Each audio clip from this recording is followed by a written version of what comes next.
ইয়া আইয়ুহাল্লাযীনা আমানু হাল আদুল্লুকুম আলা তিজারাতিন তুনজিকুম মিন আযাবিন আলীম। এমন একটা ব্যবসার কথা কি বলবো না, যে ব্যবসায় তোমাদেরকে জাহান্নামের আযাব থেকে বাঁচায় দেবে। তার প্রথম কাজই হলো আল্লাহর প্রতি ঈমান আনা। ঈমান আনলে পরে এই সমস্ত গুণ তৈরি হয়ে যায়। আর ঈমানে সবচাইতে উপকৃত হয় সমাজের লোকেরা, রাষ্ট্রের লোকেরা, পরিবারের লোকেরা, দেশের মানুষ উপকৃত হয় মুমিনদের দিয়ে ঈমানের কারণে। তার কারণ হলো একজন মুমিন, একজন ব্যক্তি যখন ঈমানদার হয়, মুমিন হয়ে যায়, আল্লাহর প্রতি যখন প্রগাঢ় বিশ্বাস তার এসে যায়, তখন সেই ব্যক্তি নৈতিকতার মান তার বেড়ে যায়। জোরে বলেন সুবহানাল্লাহ। নৈতিক চরিত্রের উপরে সে প্রতিষ্ঠিত হয়, সে মিথ্যা বলতে সাহস পায় না। মুমিন ব্যক্তি মিথ্যা বলতে সাহস পায়? পায় না। কেন পায় না? মিথ্যা বলতে সাহস পায় না, ঠকাতে সাহস পায় না, ওজনে কম দিতে সাহস পায় না, শয়তানি বদমাশি করতে সাহস পায় না। তার কারণ হলো আল্লাহ পাক বলে দিয়েছেন, মুমিন কোরআনের ভিতরে পড়েছে, ইয ইয়াতালাক্কাল মুতালাক্কিয়ানি আনিল ইয়ামিনি ওয়া আনিশ শিমালি কাঈদ। দুজন নিয়ন্ত্রণকারী ফেরেশতা তোমার ডানে এবং বামে বসে বসে তোমাকে নিয়ন্ত্রণ করছে, কোথায় যাও কি করো। এই ফেরেশতারা বসে বসে সব দেখতেছে।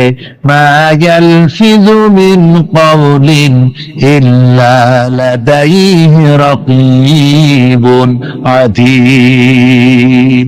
মানুষ এমন কোন কথা বলে না যা ফেরেশতারা রেকর্ড না করে, সব রেকর্ড হয়ে যায়। তাই মুমিন ব্যক্তি দায়িত্বহীন কথা বলতে পারে না। মুমিন ব্যক্তির চরিত্র ভালো হয়ে যায়, সে যে কথা বলে বুঝে শুনে কথা বলে, সে যে ওয়াদা করে বুঝে শুনে ওয়াদা করে। যেহেতু সবকিছুর জবাব কিয়ামতে দিতে হবে। কোথায় দিতে হবে? কোথায় দিতে হবে? কিয়ামতে আল্লাহর দরবারে জবাব দিতে হবে। মহান আল্লাহ রাব্বুল আলামিন বলেছেন, ওয়ালাকাদ খালাকনাল ইনসানা ওয়া না'লামু মা তুওয়াসবিসু বিহি নাফসু।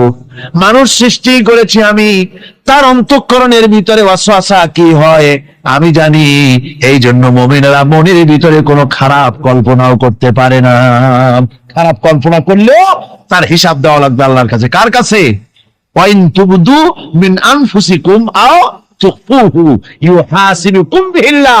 আল্লাহ বলেন, মনের মধ্যে যেসব কল্পনা করো তা প্রকাশ করো আর গোপন রাখো, ওইটার হিসাব নিব আমি আল্লাহ পাক। কিয়ামতের দিন আমার কাছে হিসাব দিতে হবে। বন্ধুগণ, এই জন্য মুমিন যারা, মুমিনদের চরিত্র প্রতিষ্ঠিত হয়, মুমিনদের ধারণা থাকে যেখানেই যাই না কেন, যেখানেই বসি না কেন, সেখানেই আল্লাহ, আল্লাহ ছাড়া কোনো জায়গা নাই। আছে নাকি? আছে। আল্লাহ পাক বলেন, মা ইয়াকুনু মিন নাজওয়া সালাসাতিন ইল্লা হুয়া রাবিউহুম। তোমরা যেখানে তিনজন মিলে পরামর্শ করো, মনে রেখো তিনজন নও, ওখানে চতুর্থ সত্তা আমি রব্বুল আলামিন তোমাদের কাছে আছি, সব শুনি আর দেখি। পাঁচজন যেখানে হও সেখানে আমি ষষ্ঠ। এর থেকে যদি কম হও, এর থেকে যদি বেশিও হও, বান্দারে তুমি আছো যেখানে আমি আল্লাহ আছি সেখানে। উপায় নাই, সব জায়গায় আমি দেখতে পাচ্ছি। শুধু তাই নয়, রাত্রিবেলায় মানুষেরা গোপনে পরামর্শ করে, করে না? করে কিনা?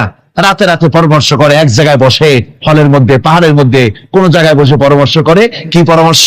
ইসলামী আন্দোলনের লোকদের মারবে, কোথায় তাদের ধরবে, কোথায় তাদের অত্যাচার করবে, এই সমস্ত পরামর্শ করে। আল্লাহ পাক বলছেন, শুনুন, আল্লাহ রাব্বুল আলামিন বলেন, ওয়া হুয়া মাআহুম ইয ইউবাইয়িতুনা মা লা ইয়ারদা মিনাল কাউল ওয়া কানা আল্লাহু বিমা তা'য়ামালুনা মুহীতা। আল্লাহ পাক বলেন, তিনি তো ঠিক সেই সময়ও তোমাদের কাছে থাকেন যখন তোমরা নিজেদের ঘরের মধ্যে বসে, কোন এক জায়গায় বসে আল্লাহর মর্জির খেলাফ পরামর্শ করো, আল্লাহ তখনও তোমাদের কাছে থাকেন। আল্লাহর ইহাতা থেকে, আল্লাহর কর্তৃত্ব থেকে বেরিয়ে যাওয়ার কোনো উপায় নাই। সুতরাং গোপনে বলেন, প্রকাশ্যে বলেন, যেভাবেই যা কিছু করা হোক না কেন, আল্লাহর কাছে আমাদের সমস্ত অপরাধগুলি ধরা হয়ে যায়। আর এটাই হচ্ছে ঈমানের সীমা পরিসীমা। তিলকা হুদুদাল্লাহি ফালা তা'তাদুহা। তিলকা হুদুদুল্লাহ, এটাই হচ্ছে আল্লাহর সীমানা। ইমানের এই সীমারেখা বজায় রেখে ইমানের উপরে মজবুত করে কোনো ব্যক্তি, পরিবার, সমাজ, রাষ্ট্র যদি তৈরি হয়, তাহলে সেই সমাজই শান্তি আসে, সেই সমাজই আরাম আসে, সেই রাষ্ট্র শান্তিপূর্ণ হয়, সেখানে দিন কায়েম হয়, মানুষ সুখ সমৃদ্ধি খুঁজে পায়। আল্লাহ নবী ঘুমের থেকে জেগে হযরত আলীকে ডেকে বলেন, আলী, আল্লাহ অর্ডার করেছেন আমি মদিনায় চললাম, আমার বিছানার পরে আমার চাদর গায়ে দিয়ে শুয়ে থাকো। হযরত আলী বলেন, আল্লাহর হাবিব, আপনার চাদর গায়ে দিয়ে ঘুমিয়ে থাকবো, সকালবেলায় কাফির বেঈমানেরা আপনার বিছানার পরে আপনার চাদর গায়ে দেওয়া অবস্থায় আমি আলীকে তারা মুহাম্মদ মনে করবে, আর আমি আলীকে নবী মনে করে তারা তাদের তরবারি দিয়া কেটে কেটে টুকরা টুকরা করে আমারে বিদায় করে দেবে দুনিয়া থেকে। এতটুকুনো পরোয়া করি না, বরং আমার দিলের মধ্যে এটাই তৃপ্তি থাকবে যে আমি আলীর জীবনের বিনিময় আল্লাহর হাবিব দুনিয়ায় বেঁচে আছেন। নবীজি ঘরের থেকে বেরোলেন, চতুর্দিকে কাফেররা দাঁড়ানো। আল্লাহর নবী হাতে এক মুষ্টি বালু হাতে নিয়ে হাতের বজু পরে 3 বার দম করে বালুগুলো ছেড়ে দিলেন। বালিগুলি ঘরের চতুর্দিকে কাফেরদের চোখে চলে গেল। পরবর্তী সময় রব্বুল আলামিন দেখে বলেন, নবীরে, বালি যখন নিক্ষেপ আপনি করেছিলেন, ধুলাগুলি আপনি তো শুধু নিক্ষেপ করেছিলেন, কিন্তু চতুর্দিকে কাফেরদের চোখে গেল কেমনে? একদিকে মেরেছিলেন, সেই দিকেই তো যাওয়ার কথা ছিল, চতুর্দিকের কাফেরের চোখে চোখে সেগুলো পৌঁছে গেল কেমনে? ওয়ামা রামাইতা ইদ রামাইতা ওয়ালাকিন্নাল্লাহ রামা।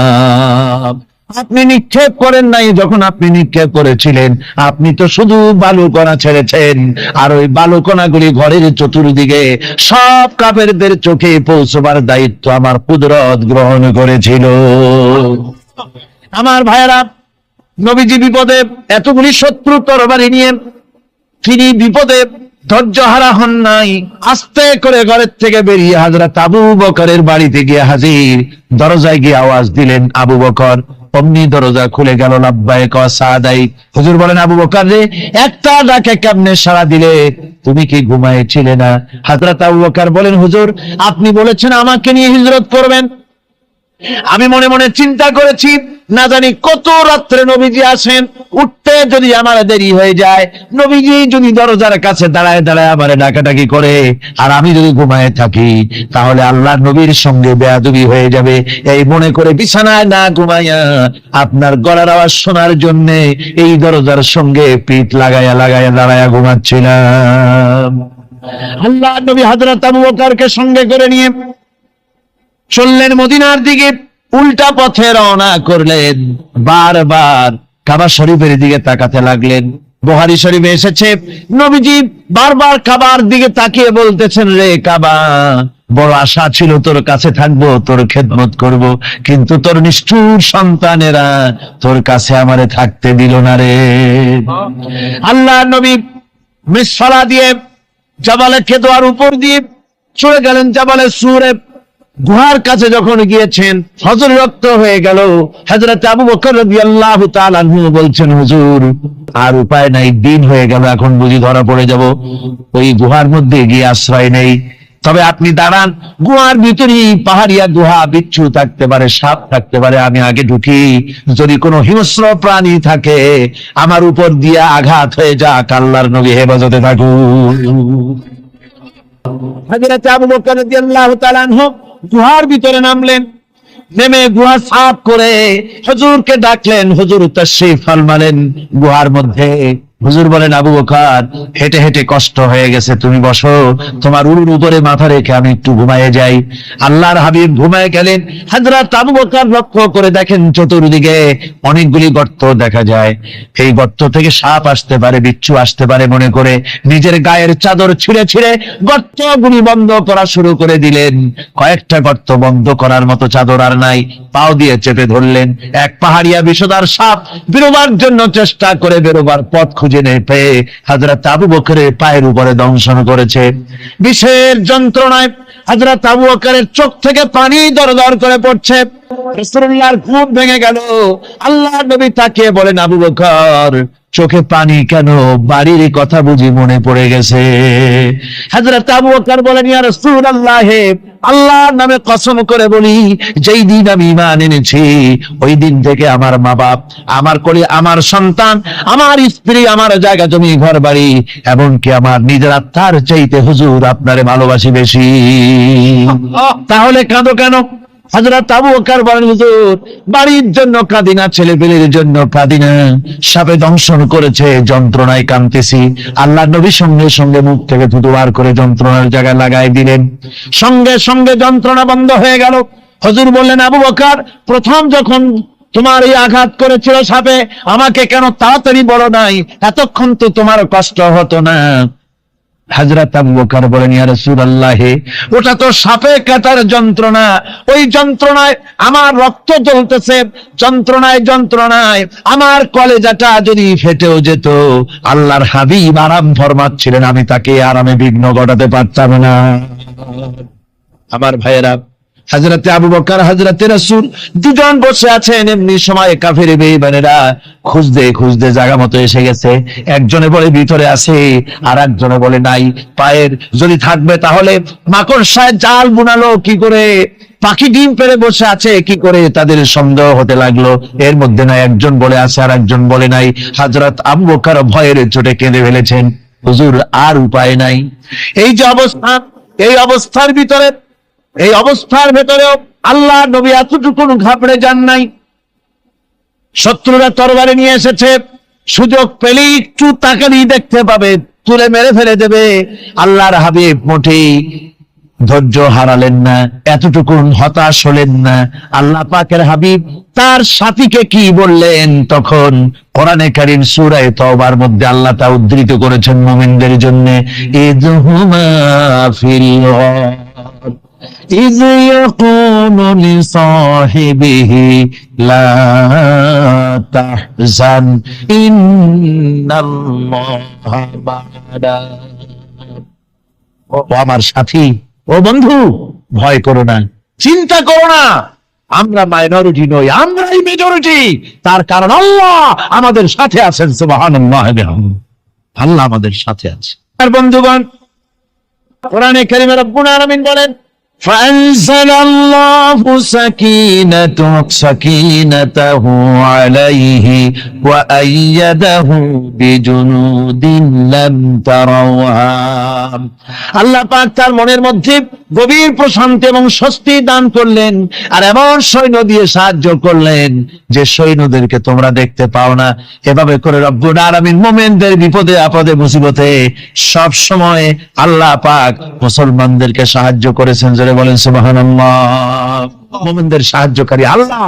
তাই ইসলামী আন্দোলনের সাথে যারা আছে, যারা কর্মী, যারা নেতা, যারা মুমিন, যারা ঈমানদার, মেঘের মতো প্রচন্ড কালো মেঘ হয়ে চতুর্দিক থেকে অন্ধকারের মতো সে এসেছে বিপদ, কোন বিপদ না।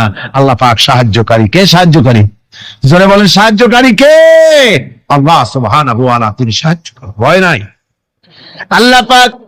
আল্লাহ পাকের উপর ঈমান আনলে পরে কলিজার ভিতরে দুর্জয় সাহসের সৃষ্টি হয়ে যায়, কোনো ভয় অন্তঃকরণে তার থাকে না। আল্লাহ পাক সাহায্য করেন।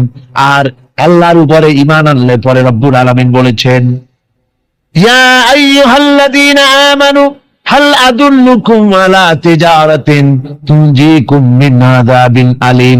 এমন একটা ব্যবসার কথা কি বলবো না, যে ব্যবসায় তোমাদেরকে জাহান্নামের আযাব থেকে বাঁচায় দেবে। তার প্রথম কাজই হলো আল্লাহর প্রতি ঈমান আনা। ঈমান আনলে পরে এই সমস্ত গুণ তৈরি হয়ে যায়। আর ঈমানে সবচাইতে উপকৃত হয় সমাজের লোকেরা, রাষ্ট্রের লোকেরা, পরিবারের লোকেরা, দেশের মানুষ উপকৃত হয় মুমিনদের দিয়ে ঈমানের কারণে। তার কারণ হলো একজন মুমিন, একজন ব্যক্তি যখন ঈমানদার হয়, মুমিন হয়ে যায়, আল্লাহর প্রতি যখন প্রগাঢ় বিশ্বাস তার এসে যায়, তখন সেই ব্যক্তি নৈতিকতার মান তার বেড়ে যায়। জোরে বলেন সুবহানাল্লাহ। নৈতিক চরিত্রের উপরে সে প্রতিষ্ঠিত হয়, সে মিথ্যা বলতে সাহস পায় না। মুমিন ব্যক্তি মিথ্যা বলতে সাহস পায় না। কেন পায় না?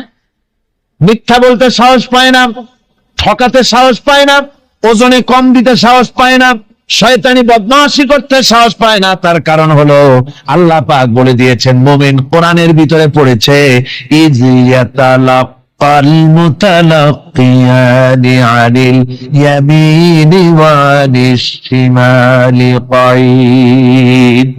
দুজন নিয়ন্ত্রণকারী ফেরেশতা তোমার ডানে এবং বামে বসে বসে তোমাকে নিয়ন্ত্রণ করছে, কোথায় যাও কি করো এই ফেরেশতারা বসে বসে সব দেখতেছে। মা ইয়ালফিযু মিন কাওলিন ইল্লা লাদাইহি রাকীবুন আতীদ। মানুষ এমন কোন কথা বলে না যা ফেরেশতারা রেকর্ড না করে, সব রেকর্ড হয়ে যায়। তাই মুমিন ব্যক্তি দায়িত্বহীন কথা বলতে পারে না। মুমিন ব্যক্তির চরিত্র ভালো হয়ে যায়, সে যে কথা বলে বুঝে শুনে কথা বলে, সে যে ওয়াদা করে বুঝে শুনে ওয়াদা করে, যেহেতু সবকিছুর জবাব কিয়ামতে দিতে হবে। কোথায় দিতে হবে? কোথায় দিতে হবে? কিয়ামতে আল্লাহর দরবারে জবাব দিতে হবে। মহান আল্লাহ রাব্বুল আলামিন বলেছেন, ওয়ালাকাদ খালাকনাল ইনসানা ওয়া না'লামু মা তুওয়াসবিসু বিহি নাফসু। মানুষ সৃষ্টি করেছি আমি, তার অন্তঃকরণের ভিতরে ওয়াসওয়াসা কি হয় আমি জানি। এই জন্য মুমিনেরা মনের ভিতরে কোনো খারাপ কল্পনাও করতে পারে না। খারাপ কল্পনা করলেও তার হিসাব দেওয়া লাগবে আল্লাহর কাছে। কার কাছে? ওয়াইন তুবদু মিন আনফুসিকুম আও তুখফুহু ইউহাসিবুকুম বিহিল্লাহ। আল্লাহ বলেন, মনের মধ্যে যেসব কল্পনা করো তা প্রকাশ করো আর গোপন রাখো, এটার হিসাব নিব আমি আল্লাহ পাক। কিয়ামতের দিন আমার কাছে হিসাব দিতে হবে। বন্ধুগণ, এই জন্য মুমিন যারা, মুমিনদের চরিত্র প্রতিষ্ঠিত হয়, মুমিনদের ধারণা থাকে যেখানেই যাই না কেন, যেখানেই বসি না কেন, সেখানেই আল্লাহ, আল্লাহ ছাড়া কোনো জায়গা নাই। আছে নাকি? আছে। আল্লাহ পাক বলেন, মা ইয়াকুনু মিন নাজওয়া সালাসাতিন ইল্লা হুয়া রাবিউহুম। তোমরা যেখানে তিনজন মিলে পরামর্শ করো, মনে রেখো তিনজন নও, ওখানে চতুর্থ সত্তা আমি রব্বুল আলামিন তোমাদের কাছে আছি। সব শুনি আর দেখি, পাঁচজন যেখানে হও সেখানে আমি ষষ্ঠ। এর থেকে যদি কম হও, এর থেকে যদি বেশি হও, বান্দারে তুমি আছো যেখানে আমি আল্লাহ আছি সেখানে। আলিমদেরকে, মুমিনদেরকে, যারা নাকি কালেমা পড়ে মুসলমান হও, তাদের সকলের এই সাহস মনের মধ্যে আসা দরকার, ব্যক্তিত্ব আসা দরকার। কারো পরোয়া নাই, পরোয়া করবো শুধুমাত্র আল্লাহ। রিজকের মালিক তিনি। আল্লাহ রাব্বুল আলামিন বলেছেন, ওয়ামা মিন দাব্বাতিন ফিল আরদি ইল্লা আলাল্লাহি রিজকুহা। এই পৃথিবীর বুকে এমন কোন বিচরণশীল জীব নাই যে জীবের রিজকের দায়িত্ব আমি আল্লাহ আমার নিজ হাতে গ্রহণ করি নাই। সব জীবের রিজকের চাবি আমার হাতে। কার হাতে? তাহলে ভয়টা কিসের? আপনার একটা পেট, তাই নিয়ে এত চিন্তা। অথচ এই পৃথিবীতে আল্লাহ পাক বলেন অসংখ্য প্রাণী আছে যাদের কোনো সঞ্চয় নাই। শকুন, শকুনের মরা গরু অনেকগুলি ব্যাংকে জমা আছে নাকি? কবে কোথায় একটা মরা গরু পাইছে আর খোঁজ নাই, খবর নাই। ওগুলা কি না খাইয়া মরতে দেখছেন রাস্তায় পথে ঘাটে? সুবহানাল্লাহ। অসংখ্য প্রাণী এভাবে দুনিয়া আছে। আল্লাহ রাব্বুল আলামিন বলেন যাদের কোনো সঞ্চয় নাই, যারা কোনো সঞ্চয় করে না, এ ধরনের সাপগুলি, শিয়ালগুলি, বাঘগুলি, পাখিগুলি, জলচর প্রাণী, স্থলচর প্রাণী আর অন্তরিক্ষে মহাশূন্যে উড়ে বেড়ায় যেসব প্রাণী, এ ধরনের শত সহস্র কোটি কোটি প্রাণী, তারা সকাল বেলায় খালি পেট নিয়ে বেরিয়ে যায়। খালি পেট নিয়ে সকাল বেলায় বেরিয়ে গেল, আবার সন্ধ্যায় যখন বাসায় ফেরে সমস্ত প্রাণীগুলির পেট আল্লাহ রব্বুল আলামিন ভরে দেন। সুবহানাল্লাহ। একটা প্রাণীও খালি পেটে বাড়ি ফেরে না। সুবহানাল্লাহ, সুবহানাল্লাহ। অথচ তাদের কিন্তু জন্ম নিয়ন্ত্রণের ব্যবস্থাও নাই।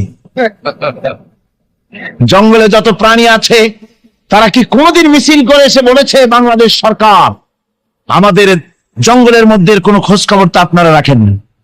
এখানে বাচ্চা কাচ্চা বেশি হইতেছে, আর খাওয়াইতে পারি না, এবার কিছু পরিবার পরিকল্পনার ওষুধপত্র পাঠান। কোনদিন বলেছে? বলে নাই, বলবেও না। কে খাওয়ায়? আল্লাহ পাক খাওয়া, আল্লাহ পাক খাওয়া। সুতরাং আল্লাহ রাব্বুল আলামিন রিজকের মালিক, একথা বিশ্বাস করতে হবে। সেই বিশ্বাসের অর্থ এই নয় যে আপনি চুপ করে বসে থাকবেন আর ফেরেশতারা রান্না করে আপনারে রূপসান দামাজ খাওয়াই দিয়ে যাবে, এরকম না। বিশ্বাস করতে হবে, কাজ করতে হবে, এর ফলে আল্লাহ রাব্বুল আলামিন রিজকের ব্যবস্থা করবেন। ঈমান আনার পর প্রথম যে কোয়ালিটিটা হবে, সেই কোয়ালিটি হচ্ছে পার্সোনালিটি, আত্মসম্ভ্রম, আত্মমর্যাদা। দুনিয়ায় কারোর সামনে মাথা সে নত করবে না, মাথা নত করবে কেবলমাত্র আল্লাহর কাছে। সে বিশ্বাস করবে খাইরিহি ওয়া শাররিহি মিনাল্লাহি তাআলা, ভালো মন্দ সব কার কাছ থেকে হয়? আল্লাহর কাছ থেকে হয়। সে কিছুতেই বিশ্বাস করবে না যে কোনো মাজারের কাছে গেলে, কবরের কাছে গেলে আমার তকদির পাল্টে যাবে। কোন মুমিন তা বিশ্বাস করবে না। কথা বুঝতে পেরেছেন? ভালো করার মন্দ করার সবটা মালিক আল্লাহ সুবহানাহু ওয়া তাআলা। এরপরে 2 নম্বরের যে কোয়ালিটি সৃষ্টি হবে মুমিনের মধ্যে ঈমান আনার পর, সে গুণটা হচ্ছে সে বিনয়ী হবে। বিনয়, বিনম্রতা তার এক বৈশিষ্ট্য হবে। বিনয় এবং বিনম্রতার বৈশিষ্ট্য হবে। তার কারণ হচ্ছে ঈমান আনার পরে সে জানতে পেরেছে আল্লাহ রাব্বুল আলামিনের কর্তৃত্ব থেকে বেরিয়ে আসার ক্ষমতা কারো নাই। অহংকার করে যাব কোথায়? আস্ফালন করে যাব কোথায়? আল্লাহর রাজত্বের বাইরে, আল্লাহর ক্ষমতার বাইরে যাওয়ার ক্ষমতা তো কারোই নাই। সুতরাং অহংকার তার মধ্যে জায়গা পাবে না। আল্লাহ পাক দুনিয়ার সমস্ত মানুষের জিনকে পরিষ্কার করে বলেছেন, ইয়া মাশারাল জিন্নি ওয়াল ইনস ইন ইসতাতাতুম আন তানফুযু মিন আকতারিস সামাওয়াতি ওয়াল আরদ فانفذوا لا تنفذون إلا بسلطان। হে পৃথিবীর মানুষেরা আর জেনেরা, যদি সম্ভব হয় আমার আকাশের নিচের থেকে, জমিনের উপর থেকে বেরিয়ে যাও। লা তানফু, বেরিয়ে যেতে পারবে না। আমি আকাশ এবং জমিন থেকে যদি সম্ভব করতে পারো বেরিয়ে যা। আর যদি কোনো আকাশ থাকে তার নিচে যান, আর যদি কোনো জমিন থাকে তার উপরে যাও। এমন দেশ যদি পাও যেখানে আমার আলো ছাড়া কোনো আলো আছে, আমার বাতাস ছাড়া কোনো বাতাস আছে, আমার চাঁদ সূর্য ছাড়া কোনো চাঁদ সূর্য আছে, যাও সেখানে। আল্লাহ রাব্বুল আলামিন বলেন নাই এরকম যাওয়ার কোন উপায় নাই। আমি আল্লাহ রাব্বুল আলামিন আকাশ আর জমিন দিয়ে প্যাকেট করে রেখেছি, আটকায় রেখেছি। আমার রাজত্ব থেকে, আমার ক্ষমতা থেকে, আমার কর্তৃত্ব থেকে বেরিয়ে যাওয়ার ক্ষমতা কোনো মানুষের নাই, কোনো জিনের নাই, কোনো প্রাণীর নাই। সুবহানাল্লাহ। মানুষ হচ্ছে অহংকার কিসের হবে? তোমরা হচ্ছ ফকির। আল্লাহ পাক বলছেন ওয়াল্লাহুল গানিয়্যু ওয়া আনতুমুল ফুকারা। আল্লাহ হচ্ছেন ধনী। আল্লাহ কি? গনি, বেনিয়াস, বেপরোয়া। যা খুশি তাই করে, কারো মুখাপেক্ষী তিনি নন।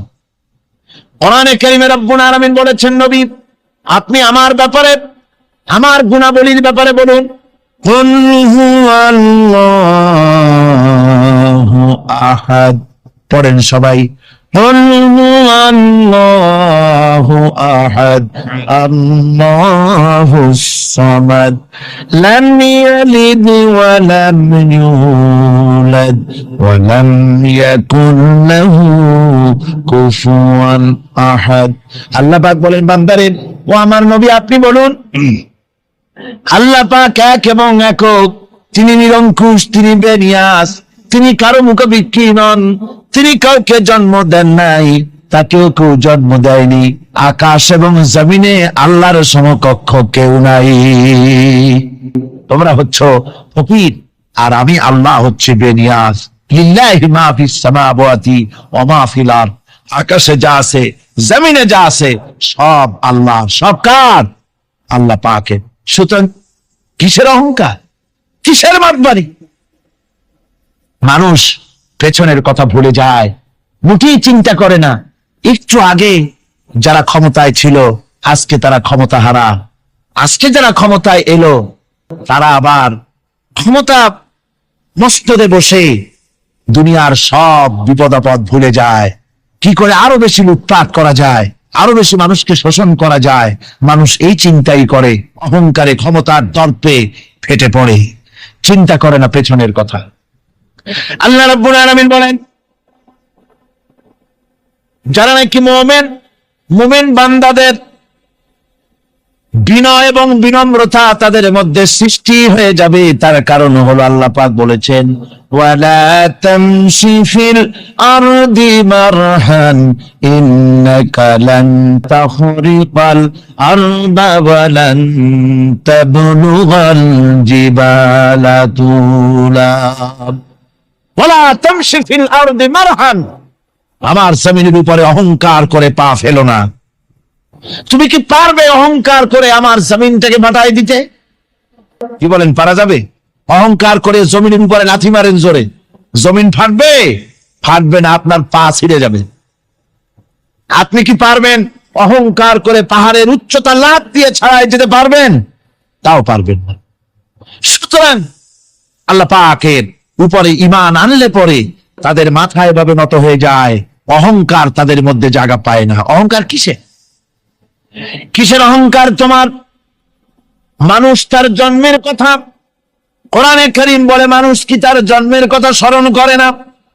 তোমার তো এমন অবস্থা ছিল, দুনিয়ায় উল্লেখযোগ্য বিষয়বস্তু হিসাবে তুমি পরিগণিত ছিলে না।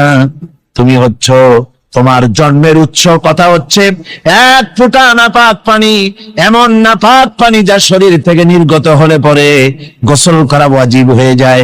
এমন এক ফোঁটা নাপাক পানি যার জন্মের উৎস, তার আবার অহংকার কিসের? পৃথিবীতে অহংকার যারাই করলো আল্লাহ পাক তাদেরকে ভালো করে দেখায় দিলেন। নমরুদকে দেখায়ছেন, ফেরাউনকে দেখায়ছেন, যুগের ছোট ছোট নমরুদ ফেরাউন যেখানে যেখানে খুদে খুদে ফেরাউন হয়েছে আল্লাহ সকলকেই দেখিয়ে দিয়েছেন, দেন নাই? দেখিয়ে দিয়েছেন। সুতরাং মাথা নিচু করে চলতে হবে, বিদ্যার বড়াই করা চলবে না। কত লেখাপড়া করেছো তুমি? এমএ পাস করেছো, তাতে কি হয়েছে? সবে মাত্র বর্ণবোধ পড়েছো, জ্ঞানের রাজ্যে পা ঢুকিয়েছো, এখনো কিছু শেখনি। টাইটেল পাস করেছো, তো কি হয়েছে? কদ্দুর শিখেছো? নিউটনের মতো মানুষ মৃত্যুর সময় বললেন, জ্ঞান সমুদ্রের বেলাভূমিতে দাঁড়িয়ে সামান্য বালু কণা নিয়ে নাড়াচাড়া করলাম, অথই সমুদ্রের কিছুই দেখতে পারলাম না। শেখ সাদী রহমতুল্লাহ আলাইহি ইন্তেকালের সময় বলেছেন, মালুম শোধ কি হিচ মালুম না শোধ, সারা জীবন সাধনা করে বুঝিলাম ইহা, যে কিছুই বুঝিলাম না। এগুলি হচ্ছে জ্ঞানীদের কথা। আর কোন রকম ইউনিভার্সিটির বারান্দা দিয়ে 3-4 দিন হাঁটছে, কয় যে সব বুঝি। কি বুঝছো? দেয়ার ইজ নো গড, স্রষ্টা বলতে কেউ নেই। পাগল কি আর গাছে ধরে মিয়া?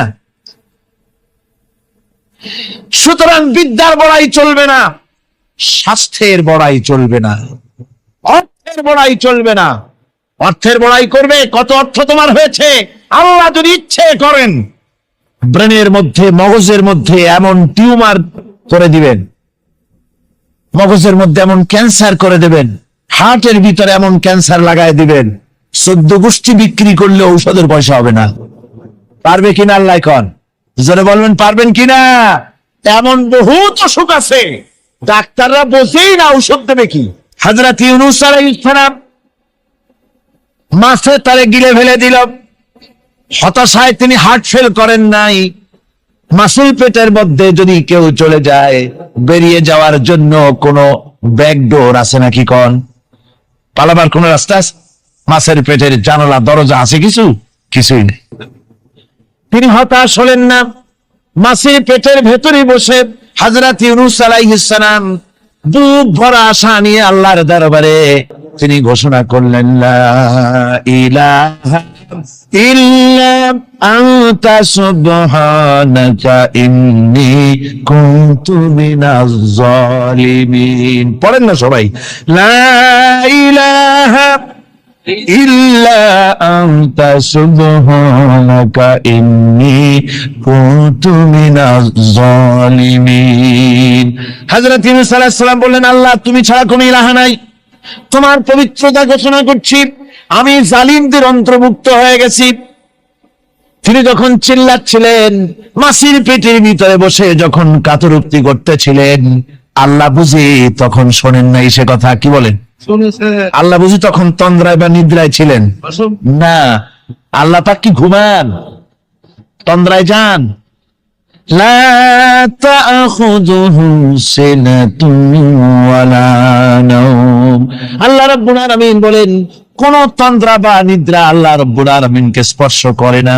হযরত ইউনূস আলাইহিস সালাম যখন মাছের পেটের ভিতরে বসে চিৎকার মারলেন, আল্লাহ পাক বলেন, ইউনূস রে, তোমার ওই ডাক কেউ শোনে নাই, দুনিয়ার কোন রাজা বাদশাহ শোনে নাই, দুনিয়ার কোন বন্ধু বান্ধব তোমার শোনে নাই, কিন্তু আমি তোমার আরশের মালিক, আমি রব্বুল আলামিন শুনেছি। শুধু শুনি নাই, সঙ্গে সঙ্গে জবাব দিয়ে দিয়েছি। ফাস্তাজাবনা লাহু ওয়া নাজ্জাইনাহু মিনাল গাম্মি। পড়েন, ফাস্তাজাবনা লাহু ওয়া নাজ্জাইনাহু মিনাল গাম্মি ওয়া কাযালিকা নুজিল মুমিনিন। আল্লাহ পাক বলেন, আমি জবাব দিলাম। মাছের পেটের ভিতরে পেটনা শুরু হয়ে গেল, মাছ আর তলদেশে শুয়ে থাকতে পারলো না, সাঁতরাতে পারলো না, মাছ ভেসে উঠল উপরে। পেটের যন্ত্রণায় মাছ কিনারায় চলে এসে বমি করে দিতে পারলে যেন বাঁচি, এই অবস্থা মাছের হলো। কিনারায় চলে এলো, বমি করে ইউনূস আলাইহিস সালামকে ফেলে দিল, মাছও বাঁচলো, ইউনূস আলাইহিস সালামও বাঁচলো।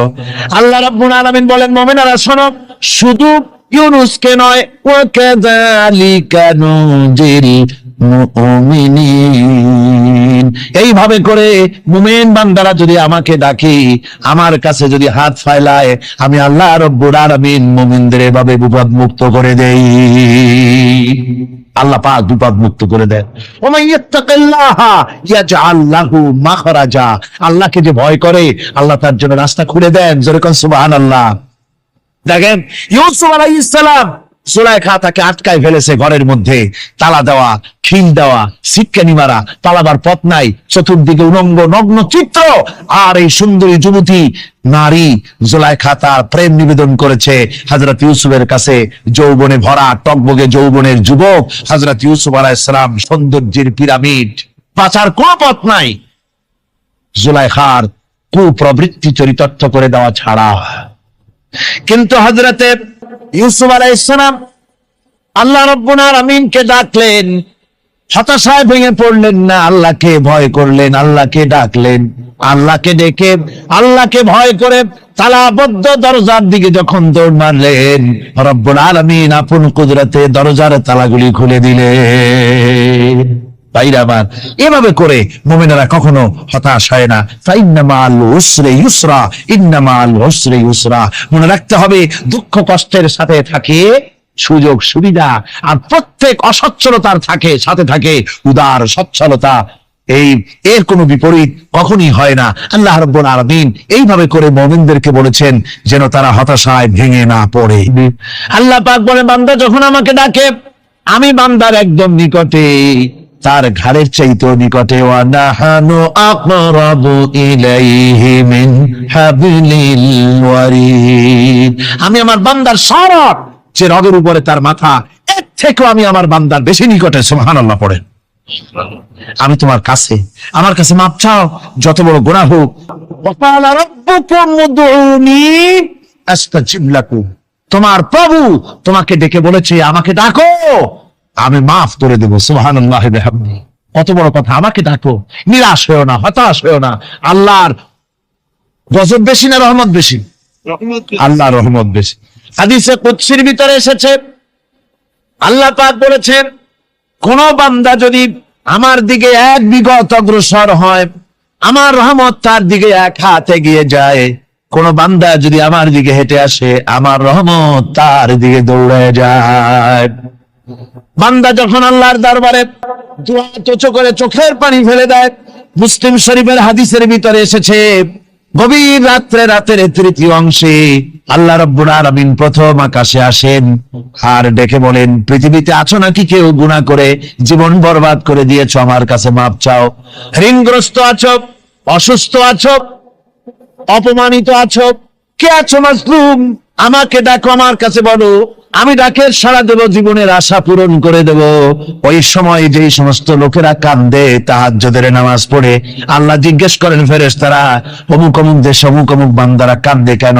ফেরেশতারা বলে, রব্বুল আলামিন তুমি তো ভালো করে জানো। আল্লাহ বলেন, জানি, তবু তোমাদের মুখে শুনতে চাই। তারা বলে, রব্বুল আলামিন তোমার এই বান্দা গুনাহ করেছে, গুনার জন্য মাপ চায়, জাহান্নাম থেকে বাঁচতে চায়। আল্লাহ পাক বলেন, ফেরেশতারা আমার এই বান্দারা আমারে দেখেছে নাকি? বলে দেখে নাই। বলে আমার দোজখ দেখেছে নাকি? বলে না, তাও দেখে নাই। আমার বেহেশত দেখেছে নাকি? বলে না, তাও দেখে নাই।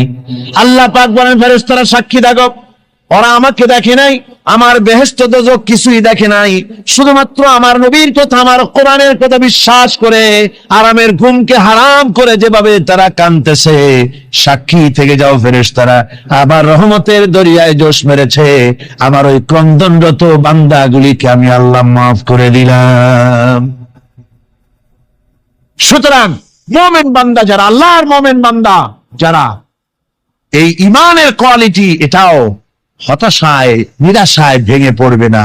গুনাহ তো মানুষই করে, গুনাহ হয়ে গেছে, মাপ চাও। তোমার গুনাহ কদ্দুর?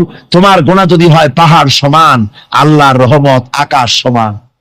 জাহান্নামের কঠিন শাস্তি থেকে বাঁচতে হলে আল্লাহর প্রতি ঈমান আনতে হবে। আর ঈমান আনলে যে কোয়ালিটি গুলি হওয়া উচিত, সেগুলি আমি আপনাদের সামনে আলোচনা করছি। এরপর আরেকটি কোয়ালিটি হবে মুমিনের, তা হলো কঠোর কঠিন বিপদে অবিচল থাকবে, বিপদে ভেঙে পড়বে না।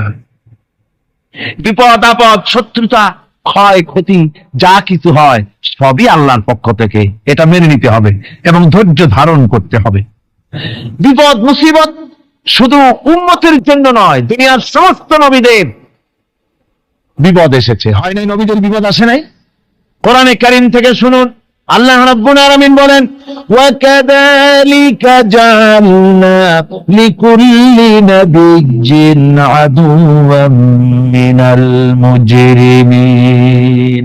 আল্লাহ পাক বলেন, এমনি করে আমি সকল নবীদের শত্রু বানিয়ে দিয়েছি সব পাপিষ্ঠ আর অপরাধ প্রবণ লোকদেরকে। প্রত্যেক যুগে নবীদের শত্রু ছিল, প্রত্যেক যুগে নবীদের কি ছিল? শত্রু ছিল। সে শত্রু কারা ছিল? আল্লাহ পাক বলছেন, নবীদের শত্রু ছিল পাপিষ্ঠ আর অপরাধ প্রবণ লোক, এরাই ছিল নবীদের দুশমন। রাসূলগণের অবস্থা যদি এই হয়, তাহলে তার উম্মত, ওই দিনের ধারক বাহক যারা, তাদের বুঝি বিপদ আপদ হবে না? নাকি হবে কিনা? তো ইসলামের বিরোধিতা যারা করে, কোরআনের পরিভাষায় বলা হয়েছে ইসলামের দুশমন, নবীদের দুশমন। দুনিয়ার সব পাপিষ্ঠ আর অপরাধ প্রবণ লোকেরাই ইসলামের দুশমন হয়, নবীদের দুশমন হয়। আজও দেখেন, আজও তাকিয়ে দেখেন, ইসলামী আন্দোলনের বিরোধিতা যারা করে, তারা পাপিষ্ঠ চরিত্রের কিনা তাকায় দেখেন, খুঁজে দেখেন, সর্বত্র খুঁজে দেখুন, খুঁজে দেখুন। যারা ইসলামী আন্দোলনের বিরোধিতা করে, যারা ইসলামকে মিটিয়ে দেওয়ার চেষ্টা করতেছে, যারা ইসলামকে মৌলবাদ বলে, ইসলামকে সাম্প্রদায়িক বলে, কোরআনে কারীমের কথা কত স্পষ্ট যে নবীদের দুশমন হয়, ইসলামের দুশমন হয় মুজরিম লোকেরা, অপরাধ প্রবণ আর পাপিষ্ঠ লোকেরা। আজও আমরা দেখতে পাই এই শ্রেণীর লোকেরা পাপিষ্ঠ এবং সবচাইতে সমাজের নিকৃষ্ট ধরনের চরিত্রহীন লোক। নামাজ নাই। আপনি খুঁজে দেখেন, ইসলামী আন্দোলনের বিরোধিতা যারা করছে, যারা নেতৃত্ব দিচ্ছে, নামাজ নাই, রোজা নাই, চরিত্র নাই, হজ নাই, যাকাত নাই, মদ, জুয়া, জেনা, ব্যভিচার ইত্যাদিতে লিপ্ত। চেহারা দেখলে ছেলেপেলেরা 2 গ্লাস পানি খায় ভর ছোটে। কথা ঠিক কিনা কর? এই হলো অবস্থা। মারে কেন? মুমিনদেরকে, পয়গম্বরদেরকে, সাহাবীদেরকে এবং ঈমানদারদেরকে মারে কেন? তার কারণ হচ্ছে আল্লাহ রাব্বুল আলামিন বলেছেন, ওয়া মা নাকামু মিনহুম ইল্লা আইয়ুমিনু বিল্লাহিল আজিজিল হামিদ। কাফিররা ঈমানদার লোকদেরকে অন্য কোন অপরাধী নির্যাতন চালায় না, নির্যাতন চালায় শুধু এই কারণে যেহেতু মুমিন লোকেরা পরাক্রমশালী, আল্লাহ রাব্বুল আলামিনের দ্বীনকে কায়েম করতে চায়, তার উপরে ঈমান এনেছে, এই কারণেই তারা মারে। ঠিক কিনা কর? যুগে যুগে নবীদের উপরে, সাহাবীদের উপরে যে অত্যাচার হয়েছে, সে অত্যাচার এই কারণেই হয়েছে, অন্য কোনো কারণে নয়। এই কঠিন বিপদে অবিচলতা এবং ধৈর্যের দৃষ্টান্ত নবীগণ পেশ করেছেন পৃথিবীর বুকে। আমরা দেখেছি ইব্রাহিম আলাইহিস সালামকে আগুনে ফালানো হয়েছে, আছে না কোরআন শরীফে? আমি কিন্তু গল্প করতেছি না, সব কোরআনের কথা। কিসের কথা? ইব্রাহিম আলাইহিস সালামকে আগুনে ফালানো হচ্ছে। অপরাধ কি? অপরাধ হচ্ছে হযরত ইব্রাহিম আলাইহিস সালাম দাওয়াত দিয়েছেন লা ইলাহা ইল্লাল্লাহ। জোরে পড়েন না ইলাহা ইল্লাল্লাহ, লা ইলাহা লা ইলাহা ইল্লাল্লাহ মুহাম্মাদুর রাসূলুল্লাহ। হযরত ইব্রাহিম আলাইহিস সালাম দ্বীনের দাওয়াত দিয়েছেন, এক আল্লাহর দাওয়াত দিয়েছেন, ঈমানের দাওয়াত দিয়েছেন। আর কোন অপরাধ ছিল না। নমরুদ সহ্য করতে পারল না। কোরআনে কারীমের মধ্যে সব কথাগুলি আল্লাহ পাক এই জন্য বিধৃত করেছেন, এই জন্য কোরআনে কারীমের মধ্যে সব কথা উঠায় দিয়েছেন, যাতে করে মুমিনেরা বিপদ আসলে পরে যেন ঘাবড়ে না যায়। ইব্রাহিম আলাইহিস সালামকে আগুনে ফালানো হচ্ছে। ফেরেশতা বলছে, ইব্রাহিম তোমারে আগুনে ফেলায় দাও, অথচ আমার কাছে সাহায্য চাও, আমার কাছে ক্ষমতা আছে, আগুনগুলো উঠাইয়া নমরুদের বংশ জ্বালায় দেব। হযরত ইব্রাহিম ফেরেশতার কাছে সাহায্য চাইছিলেন নাকি? তিনি বললেন, ফেরেশতা তোমার কাছে সাহায্য কেন চাইব? আমি তো এমন কোন অন্ধ আল্লাহর ইবাদত করি না যেই অন্ধ স্রষ্টা তার গোলামের দুঃখ দুর্দশা না দেখেন। আমি তোমার কাছে সাহায্য চাইব না। হযরত ইব্রাহিম আলাইহিস সালাম পাশ করলেন। কি বলেন, পাশ করছেন না? ঈমানের পরীক্ষায় পাশ। আগুনের মধ্যে হযরত ইব্রাহিমকে যখন ফেলানো হচ্ছে, রব্বুল আলামিন আগুনের প্রতি নোটিশ করে দিলেন, ইয়া নারু কুনি বারদাও ওয়া সালামান আলা ইব্রাহিম। আগুন আমার ইব্রাহিমের জন্য শান্তিদায়ক, ঠান্ডা হয়ে যা। এখন কি আর আগুনের বাপের ক্ষমতা আছে ইব্রাহিমের পোড়ানো? আর ক্ষমতা নাই। আমার বন্ধুগণ, ইব্রাহিম আগুনের ভিতরে আরামে বসা আছেন, আর ওদিকে নমরুদ বসে বসে দেখতেছে দূর থেকে। ইব্রাহিম তো জ্বলে না, গায়ের মধ্যে আগুন জ্বলে গেল। ডাক দিয়া কয়, আগুন তোর হলো কি? কেন জ্বালাইতে পারিস না আমার দুশমন রে? হলোটা কি তোর? তোর কি জ্বালানোর শক্তি বন্ধ হয়ে গেল নাকি? আগুনের ভিতর থেকে জবাব এলো, নমরুদ রে, আমার ভিতরে জ্বালানোর শক্তি আছে কি নাই যদি প্রমাণ করতে চাও, টেস্ট করতে চাও, তুই নিজে আয়, তোরে শুদ্ধ তামাম দুনিয়া জ্বালাই দিতে পারি, ইব্রাহিমের এক গাছা পশমও জ্বালাই দিতে পারি না। তার কারণ হচ্ছে আমি হচ্ছি মাখলুক, আল্লাহ হচ্ছেন খালিক। আল্লাহ আমাকে বলেছেন না জ্বালাতে, তুমি 1000 বার বললেও আমি ইব্রাহিমকে জ্বালাইতে পারবো না।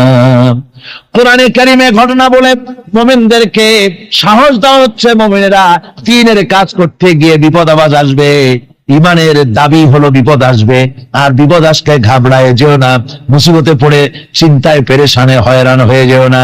বিশ্বকবি আল্লামা ইকবাল কি সুন্দর করে বলেছেন, আজ ভি হোক জু ইব্রাহিম কা ইমা पैदा आग पर सकती है एक अंदाज गुलिस्तान पैदा।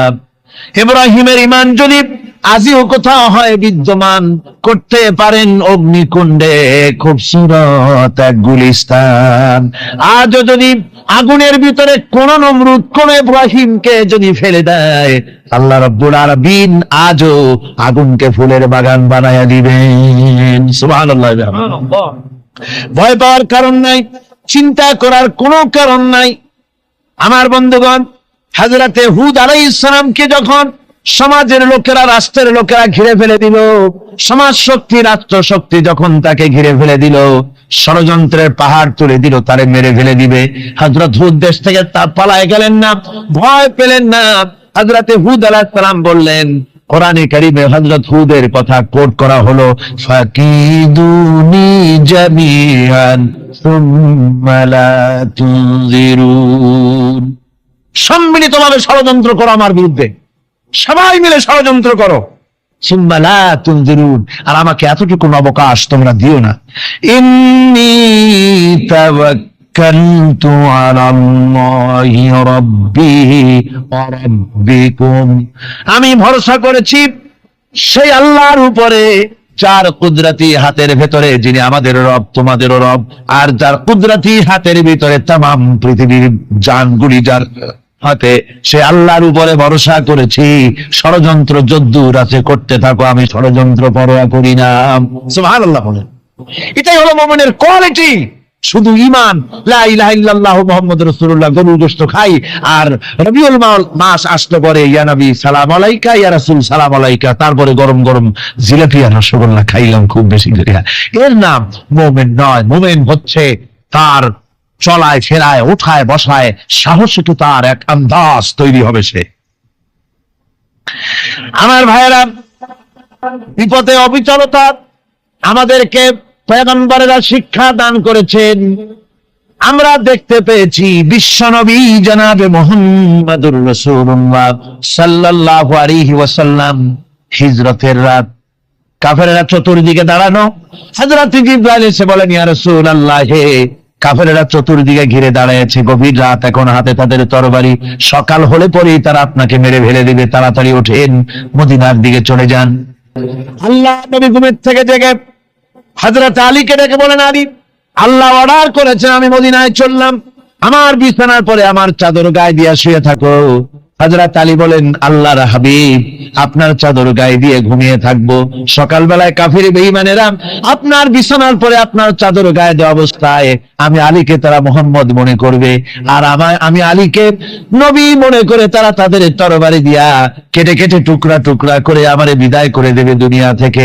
এতটুকুনো পরোয়া করি না, বরং আমার দিলের মধ্যে এটাই তৃপ্তি থাকবে যে আমি আলীর জীবনের বিনিময় আল্লাহর হাবিব দুনিয়ায় বেঁচে আছেন। নবীজি ঘরের থেকে বেরোলেন, চতুর্দিকে কাফেররা দাঁড়ানো, আল্লাহ নবী হাতে এক মুষ্টি বালু হাতে নিয়ে শাহ হাতের বজু পরে 3 বার দম করে বালুগুলো ছেড়ে দিলেন। বালিগুলি ঘরের চতুর্দিকে কাফেরদের চোখে চলে গেল। পরবর্তী সময় রব্বুল আলামিন ডেকে বলেন, নবীরে, বালি যখন নিক্ষেপ আপনি করেছিলেন, ধুলাগুলি আপনি তো শুধু নিক্ষেপ করেছিলেন, কিন্তু চতুর্দিকে কাফেরদের চোখে গেল কেমনে? একদিকে মেরেছিলেন, সেই দিকেই তো যাওয়ার কথা ছিল, চতুর্দিকের কাফেরের চোখে চোখে সেগুলো পৌঁছে গেল কেমনে? ওয়ামা রামাইতা ইদ রামাইতা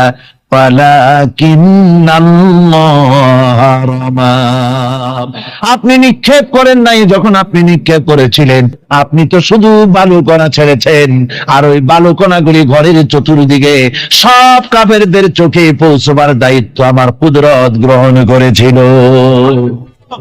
আমার ভাইয়েরা, নবীজি বিপদে, এতগুলি শত্রু তরবারি নিয়ে তিনি বিপদে ধৈর্য হারা হন নাই, আস্তে করে ঘরের থেকে বেরিয়ে হযরত আবু বকরের বাড়িতে গিয়ে হাজির। দরজায় গিয়ে আওয়াজ দিলেন, আবু বকর। অমনি দরজা খুলে গেল, লাব্বাইক ওয়া সাদাইক। হুজুর বলেন, আবু বকর রে, একটা ডাকে কেমনে সাড়া দিলে? তুমি কি ঘুমাইছিলে না? হযরত আবু বকর বলেন, হুজুর, আপনি বলেছেন আমাকে নিয়ে হিজরত করবেন, আমি মনে মনে চিন্তা করেছি, না জানি কত রাত্রে নবীজি আসেন, উঠতে যদি আমার দেরি হয়ে যায়, নবীজি যদি দরজার কাছে দাঁড়ায় দাঁড়ায় আমারে ডাকাডাকি করে, আর আমি যদি ঘুমায় থাকি, তাহলে আল্লাহ নবীর সঙ্গে বেয়াদবি হয়ে যাবে। এই মনে করে বিছানায় না ঘুমাইয়া আপনার গলার আওয়াজ শোনার জন্য এই দরজার সঙ্গে পিঠ লাগাইয়া লাগাইয়া দাঁড়াইয়া ঘুমাচ্ছিলাম। আল্লাহ নবী হযরত আবু বকরকে সঙ্গে করে নিয়ে চললেন মদিনার দিকে। উল্টা পথে রওনা করলেন, বারবার কাবা শরীফের দিকে তাকাতে লাগলেন। বুখারী শরীফে এসেছে, নবীজি বারবার কাবার দিকে তাকিয়ে বলতেছেন, রে কাবা, বড় আশা ছিল তোর কাছে থাকবো, তোর খেদমত করব, কিন্তু তোর নিষ্ঠুর সন্তানেরা তোর কাছে আমারে থাকতে দিল না রে। আল্লাহ নবী মিসফালা দিয়ে জাবালে কেদোয়ার উপর দিয়ে চলে গেলেন জাবালে সুরে। গুহার কাছে যখন গিয়েছেন ফজর রক্ত হয়ে গেল। হযরত আবু বকর রাদিয়াল্লাহু তাআলা আনহু বলছেন, হুজুর আর উপায় নাই, দিন হয়ে গেল, এখন বুঝি ধরা পড়ে যাব, ওই গুহার মধ্যে গিয়ে আশ্রয় নেই। তবে আপনি দাঁড়ান, গুহার ভিতরেই পাহাড়িয়া গুহা, বিচ্ছু থাকতে পারে, সাপ থাকতে পারে, আমি আগে ঢুকি, যদি কোনো হিংস্র প্রাণী থাকে আমার উপর দিয়া আঘাত হয়ে যাক, আল্লাহর নবী হেফাজতে থাকুন। হযরত আবু বকর রাদিয়াল্লাহু তাআলা আনহু গুহার ভিতরে নামলেন। নেমে গুহা সাফ করে হুজুরকে ডাকলেন। হুজুর তাশরীফ ফরমালেন গুহার মধ্যে। হুজুর বলেন, আবু বকর হেঁটে হেঁটে কষ্ট হয়ে গেছে, তুমি বসো, তোমার উরুর উপরে মাথা রেখে আমি একটু ঘুমায়ে যাই। আল্লাহর হাবিব ঘুমায়ে গেলেন। হযরত আবু বকর লক্ষ্য করে দেখেন চতুর্দিকে অনেকগুলি গর্ত দেখা যায়। এই গর্ত থেকে সাপ আসতে পারে, বিচ্ছু আসতে পারে মনে করে নিজের গায়ের চাদর ছিঁড়ে ছিঁড়ে গর্তগুলি বন্ধ করা শুরু করে দিলেন। কয়েকটা গর্ত বন্ধ করার মতো চাদর আর নাই, পাও দিয়ে চেপে ধরলেন। এক পাহাড়িয়া বিষধর সাপ বেরোবার জন্য চেষ্টা করে বেরোবার পথ খুঁজে নেই পেয়ে হযরত আবু বকরের পায়ের উপরে দংশন করেছে। বিথের যন্ত্রণায় হযরত আবু বকরের চোখ থেকে পানি দরদর করে পড়ছে। রাসূলুল্লাহর ঘুম ভেঙে গেল। আল্লাহর নবী তাকিয়ে বলেন, আবু বকর চোখে পানি কেন? বাড়ির কথা বুঝি মনে পড়ে গেছে? হযরত আবু বকর বলেন, ইয়া রাসূলুল্লাহ, আল্লাহর নামে কসম করে বলি, যেই দিন আমি ঈমান এনেছি ওই দিন থেকে আমার মা বাপ, আমার কোলে আমার সন্তান, আমার স্ত্রী, আমার জায়গা জমি ঘর বাড়ি, এমনকি আমার নিজের আত্মার চাইতে হুজুর আপনারে ভালোবাসি বেশি। তাহলে কাঁদো কেন? হযরত আবু বকর বলেন, হুজুর বাড়ির জন্য কাঁদি না, ছেলে পেলের জন্য কাঁদি না, সাপে দংশন করেছে, যন্ত্রণায় কাঁদতেছি। আল্লাহ নবী সঙ্গে সঙ্গে মুখ থেকে থুতু বার করে যন্ত্রণার জায়গায় লাগাই দিলেন। সঙ্গে সঙ্গে যন্ত্রণা বন্ধ হয়ে গেল। হুজুর বললেন, আবু বকর প্রথম যখন তোমার এই আঘাত করেছিল সাপে, আমাকে কেন তাড়াতাড়ি বলো নাই? এতক্ষণ তো তোমার কষ্ট হতো না। হযরত আবু বকর বলেন, ইয়া রাসূলুল্লাহ, ওটা তো সাপে কাটার যন্ত্রণা, ওই যন্ত্রণায় আমার রক্ত জ্বলতেছে, যন্ত্রণায় যন্ত্রণায় আমার কলেজাটা যদি ফেটেও যেত। আল্লাহর হাবিব আরাম ফরমাচ্ছিলেন, আমি তাকে আরামে বিঘ্ন ঘটাতে পারতাম না। আমার ভাইয়েরা, হযরতে আবু বকর হযরতে রাসূল দুজন বসে আছেন। এমনি সময় কাফের বেঈমানেরা খুঁজতে খুঁজতে জায়গা মতো এসে গেছে। একজনে বলে ভিতরে আছে, আর একজনে বলে নাই। পায়ের যদি থাকবে তাহলে মাকড়সায় জাল বুনালো কি করে, পাখি ডিম পেড়ে বসে আছে কি করে, তাদের সন্দেহ হতে লাগলো। এর মধ্যে না একজন বলে আছে আর একজন বলে নাই। হযরত আবু বকর ভয়ের চোটে কেঁদে ফেলেছেন, হুজুর আর উপায় নাই। এই যে অবস্থা, এই অবস্থার ভিতরে, এই অবস্থার ভেতরেও আল্লাহ নবী এতটুকু ঘাবড়ে যান নাই। শত্রুরা তরবারি নিয়ে এসেছে, সুযোগ পেলেই একটু তাকালেই দেখতে পাবে, তুলে মেরে ফেলে দেবে। আল্লাহর হাবিব মোটেই ধৈর্য হারালেন না, এতটুকু হতাশ হলেন না। আল্লাহ পাকের হাবিব তার সাথীকে কি বললেন তখন? কোরআনে কারীম সূরা তাওবার মধ্যে আল্লাহ তা উদ্ধৃত করেছেন মুমিনদের জন্য, ইযহুমা ফিল গার إذ يقول لصاحبه لا تحزن إن الله معنا। ও আমার সাথী, ও বন্ধু, ভয় করো না, চিন্তা করো না, আমরা মাইনরিটি নই, আমরাই মেজরিটি। তার কারণ আল্লাহ আমাদের সাথে আছেন। সুবহানাল্লাহ, আল্লাহ আমাদের সাথে আছে। আর বন্ধুগণ, কোরআনে কারীমে রব্বুল আলামিন বলেন, فأنزل الله سكينته عليه وأيده بجنود لم تروها। আল্লাহ পাক তার মনের মধ্যে গভীর প্রশান্তি এবং স্বস্তি দান করলেন, আর এমন সৈন্য দিয়ে সাহায্য করলেন যে সৈন্যদেরকে তোমরা দেখতে পাও না। এভাবে করে রব্বুল আলামিন মুমিনদের বিপদে আপদে মুসিবতে সব সময় আল্লাহ পাক মুসলমানদেরকে সাহায্য করেছেন। বলেন সুবহানাল্লাহ। মুমিনদের সাহায্যকারী আল্লাহ। তাই ইসলামী আন্দোলনের সাথে যারা আছে, যারা কর্মী, যারা নেতা, যারা মুমিন, যারা ঈমানদার, মেঘের মতো প্রচন্ড কালো মেঘ হয়ে চতুর্দিক থেকে অন্ধকারের মতো সে এসেছে বিপদ, কোন বিপদ না। আল্লাহ পাক সাহায্যকারী। কে সাহায্যকারী? জোরে বলেন, সাহায্যকারী কে? আল্লাহ সুবহানাহু ওয়া তাআলা, তিনি সাহায্যকারী, ভয় নাই। আল্লাহ পাকের উপর ঈমান আনলে পরে কলিজার ভিতরে দুর্জয় সাহসের সৃষ্টি হয়ে যায়, কোনো ভয় অন্তঃকরণে তার থাকে না। আল্লাহ পাক সাহায্য করেন। আর আল্লাহর উপরে ঈমান আনলে পরে রব্বুল আলামিন বলেছেন, ইয়া আইয়ুহাল্লাযীনা আমানু হাল আদুল্লুকুম আলা তিজারাতিন তুনজিকুম মিন আযাবিন আলীম। এমন একটা ব্যবসার কথা কি বলবো না, যে ব্যবসায় তোমাদেরকে জাহান্নামের আযাব থেকে বাঁচায় দেবে। তার প্রথম কাজই হলো আল্লাহর প্রতি ঈমান আনা। ঈমান আনলে পরে এই সমস্ত গুণ তৈরি হয়ে যায়। আর ঈমানে সবচাইতে উপকৃত হয় সমাজের লোকেরা, রাষ্ট্রের লোকেরা, পরিবারের লোকেরা, দেশের মানুষ উপকৃত হয় মুমিনদের দিয়ে ঈমানের কারণে। তার কারণ হলো একজন মুমিন, একজন ব্যক্তি যখন ঈমানদার হয়, মুমিন হয়ে যায়, আল্লাহর প্রতি যখন প্রগাঢ় বিশ্বাস তার এসে যায়, তখন সেই ব্যক্তি নৈতিকতার মান তার বেড়ে যায়। জোরে বলেন সুবহানাল্লাহ। নৈতিক চরিত্রের উপরে সে প্রতিষ্ঠিত হয়, সে মিথ্যা বলতে সাহস পায় না। মুমিন ব্যক্তি মিথ্যা বলতে সাহস পায় না। কেন পায় না? মিথ্যা বলতে সাহস পায় না, ঠকাতে সাহস পায় না, ওজনে কম দিতে সাহস পায় না, শয়তানি বদমাশি করতে সাহস পায় না। তার কারণ হলো আল্লাহ পাক বলে দিয়েছেন, মুমিন কোরআনের ভিতরে পড়েছে, ইয ইয়াতালাক্কাল মুতালাক্কিয়ানি আনিল ইয়ামিনি ওয়া আনিশ শিমালি কাঈদ। দুজন নিয়ন্ত্রণকারী ফেরেশতা তোমার ডানে এবং বামে বসে বসে তোমাকে নিয়ন্ত্রণ করছে, কোথায় যাও কি করো এই ফেরেশতারা বসে বসে সব দেখতেছে। মা ইয়ালফিযু মিন কাওলিন ইল্লা লাদাইহি রাকীবুন আতীদ। মানুষ এমন কোন কথা বলে না যা ফেরেশতারা রেকর্ড না করে, সব রেকর্ড হয়ে যায়। তাই মুমিন ব্যক্তি দায়িত্বহীন কথা বলতে পারে না।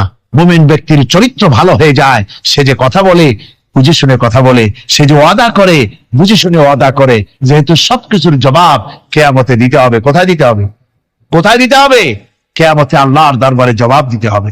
মহান আল্লাহ রাব্বুল আলামিন বলেছেন, ওয়ালাকাদ খালাকনাল ইনসানা ওয়া না'লামু মা তুওয়াসবিসু বিহি নাফসু। মানুষ সৃষ্টি করেছি আমি, তার অন্তঃকরণের ভিতরে ওয়াসওয়াসা কি হয় আমি জানি। এই জন্য মুমিনেরা মনের ভিতরে কোনো খারাপ কল্পনাও করতে পারে না। খারাপ কল্পনা করলেও তার হিসাব দেওয়া লাগবে আল্লাহর কাছে। কার কাছে? ওয়াইন তুবদু মিন আনফুসিকুম আও তুখফুহু ইউহাসিবুকুম বিহিল্লাহ। আল্লাহ বলেন, মনের মধ্যে যেসব কল্পনা করো তা প্রকাশ করো আর গোপন রাখো, ওইটার হিসাব নিব আমি আল্লাহ পাক। কিয়ামতের দিন আমার কাছে হিসাব দিতে হবে। বন্ধুগণ, এই জন্য মুমিন যারা, মুমিনদের চরিত্র প্রতিষ্ঠিত হয়, মুমিনদের ধারণা থাকে যেখানেই যাই না কেন, যেখানেই বসি না কেন, সেখানেই আল্লাহ, আল্লাহ ছাড়া কোনো জায়গা নাই। আছে নাকি? আছে। আল্লাহ পাক বলেন, মা ইয়াকুনু মিন নাজওয়া সালাসাতিন ইল্লা হুয়া রাবিউহুম। তোমরা যেখানে তিনজন মিলে পরামর্শ করো, মনে রেখো তিনজন নও, ওখানে চতুর্থ সত্তা আমি রব্বুল আলামিন তোমাদের কাছে আছি, সব শুনি আর দেখি। পাঁচজন যেখানে হও সেখানে আমি ষষ্ঠ। এর থেকে যদি কম হও, এর থেকে যদি বেশি হও, বান্দারে তুমি আছো যেখানে আমি আল্লাহ আছি সেখানে।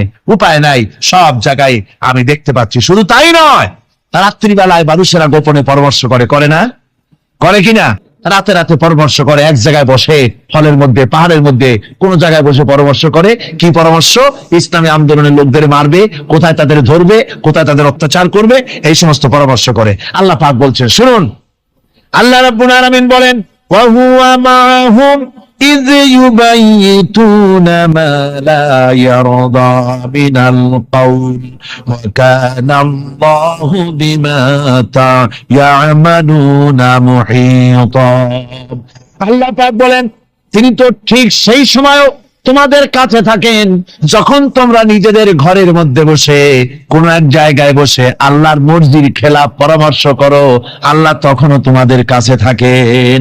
আল্লাহর এহাতা থেকে, আল্লাহর কর্তৃত্ব থেকে বেরিয়ে যাওয়ার কোনো উপায় নাই। সুতরাং গোপনে বলেন, প্রকাশ্যে বলেন, যেভাবেই যা কিছু করা হোক না কেন, আল্লাহর কাছে আমাদের সমস্ত অপরাধগুলি ধরা হয়ে যায়। আর এটাই হচ্ছে ইমানের সীমা পরিসীমা। তিলকা হুদুদাল্লাহ ফালা তা'তাদুহা, তিলকা হুদুদুল্লাহ, এটাই হচ্ছে আল্লাহর সীমানা। ইমানের এই সীমারেখা বজায় রেখে ইমানের উপরে মজবুত করে কোন ব্যক্তি, পরিবার, সমাজ, রাষ্ট্র যদি তৈরি হয়, তাহলে সেই সমাজই শান্তি আসে, সেই সমাজই আরাম আসে, সেই রাষ্ট্র শান্তিপূর্ণ হয়, সেখানে দিন কায়েম হয়, মানুষ সুখ সমৃদ্ধি খুঁজে পায়। সুতরাং আমরা আজকে আলোচনা করলাম ইমানের কোয়ালিটি। কি আলোচনা করলাম? ইমানের কোয়ালিটি। এই কোয়ালিটি দিয়ে যেন আল্লাহ আমাদেরকে ভরপুর করে দেন। জোরে বলেন আমিন, আরো জোরে বলেন আমিন। রব্বানা যালামনা আনফুসানা ওয়া ইন লাম তাগফির লানা ওয়া তারহামনা লানাকুনান্না মিনাল খাসিরিন। রব্বানা লা তুযিগ কুলুবানা বা'দা ইয হাদাইতানা وهب لنا من لدنك رحمة إنك أنت الوهاب. ربنا فاغفر لنا ذنوبنا وكفر عنا سيئاتنا وتوفنا مع الأبرار. ربنا وآتنا ما وعدتنا على رسلك ولا تخزنا يوم القيامة إنك لا তুখলিফুল মিয়াদ। আল্লাহ রাব্বুল আলামিন, বিশাল এই জনতা নিয়ে তোমার দরবারে হাত তুলেছি। রব্বুল আলামিন, কোরআনে কারীমের মাহফিল বড় আশা করে হাত তুলেছি। মেহেরবানি করে আলোচনার সওয়াব রাসূল করিম সাল্লাল্লাহু আলাইহি ওয়াসাল্লামের রূহ মুবারকে পৌঁছায় দাও। तमाम পৃথিবীর মাটির নিচে মুমিন মুমিনাত যারা শুয়ে আছে তাদের রূহের বড় সওয়াব পৌঁছায় দাও। রব্বুল আলামিন, আমাদের মা বাপ যাদের দুনিয়া থেকে বিদায় হয়ে গেছে, কবরগুলিকে জান্নাতের টুকরা বানায়া দাও। রব্বির হামহুমা কামা রাব্বায়ানি সগীরা। সবাই পড়েন, রব্বির হামহুমা কামা রাব্বায়ানি সগীরা। আল্লাহ, আমাদের মা বাপ যাদের বেঁচে আছে, স্বাস্থ্য ভালো রাখো আল্লাহ, তাদেরকে হায়াতে তাইয়্যিবা দাও, সেহাতে কুল্লিয়া দাও, খাতিমা বিল খাইর করো। রব্বুল আলামিন, কোরআনে কারীমের মাহফিলে বড় আশা করে আমরা হাত তুলেছি। আমাদের জিন্দেগির সকল গুনাহ খাতা মাফ করে দাও। আল্লাহ তাআলা, জীবনে বহু গুনাহ করেছি, গুনাহ করে করে জীবনটারে নষ্ট করে ফেলেছি। আল্লাহ, তুমি দয়া করে মেহেরবানি করে আমাদের জিন্দেগির গুনাহ মাফ করে দাও। রব্বুল আলামিন, না বুঝে সওয়াব মনে করে অনেক শিরক বিদআত আমরা করেছি, মনে করেছি ওতে সওয়াব হবে, আমরা বুঝি নাই। আল্লাহ, আমাদের ভুল বুঝানো হয়েছে, নিজেরাও ভুল বুঝেছি। এভাবে সওয়াবের নিয়তে শিরক বিদআত আমাদের মধ্য থেকে যা হয়েছে, আল্লাহ দয়া করে তুমি আমাদেরকে ক্ষমা করে দাও। আয় আল্লাহ, আমাদেরকে দয়া করে শিরক এবং বিদআত মুক্ত জীবন যাপনের তৌফিক দিয়া দাও। রব্বুল আলামিন, এত বড় বিরাট তাফসীরুল কোরআন মাহফিল, লক্ষ লক্ষ টাকার প্রয়োজন, আল্লাহ টাকা পয়সার অভাব নাই। রব্বুল আলামিন, তুমি গানি আর আমরা ফকির। আয় আল্লাহ, এই শহরেতে এমন লোক আছে একজনই মাহফিলের খরচ দিয়ে দিতে পারে। আল্লাহ, তোমার বান্দাদের দিল তুমি নরম বানাইয়া দাও। কোরআনের মাহফিল কোন বছর ঋণগ্রস্ত থাকে নাই, এবারের জন্য থাকে না। আল্লাহ, বাজেট যা আছে তার চাইতে বেশি তুমি মেহেরবানি করে জোগাড় করে দাও। রব্বুল আলামিন, আরেকটা দোয়া তোমার দরবারে করি। চেসনিয়া আর বসনিয়া শেষ হয়ে গেল, ওদের সাথে আমাদের রক্তের সম্পর্ক নাই, ওদের সাথে আমাদের আত্মীয়তার সম্পর্ক নাই, ওদের সাথে আমাদের শুধু ইমানের সম্পর্ক। ওদেরকে মেরে মেরে কাফিররা শেষ করে দিল। বসনিয়ার চেসনিয়ায় আর একবার তুমি তোমার রহমতের ফেরেশতা পাঠায় দিয়া সাহায্য করো। আল্লাহ, কাশ্মীরি মুসলমানদের উপর একবার সাহায্য করো। রব্বুল আলামিন, এই মাহফিল আল্লাহ যত মানুষ আসে, আল্লাহ আশা নিয়ে আসে কোরআনের মাহফিলে, অনেকে রোগ ব্যাধি আছে, তাদের ধারণা কোরআনের মাহফিলে দোয়া কবুল হয়। আল্লাহ তুমি দয়া করে এই ধারণা তুমি মঞ্জুর করে। যার যত রোগ আছে, বালাই আছে, ব্যাধি আছে, আল্লাহ সকলকে মাফ করে দাও। سبحان ربك رب العزة عما يصفون وسلام على المرسلين الحمد لله رب العالمين واجعل آخر كلمتنا عند الموت لا إله إلا الله محمد رسول الله. السلام عليكم ورحمة الله.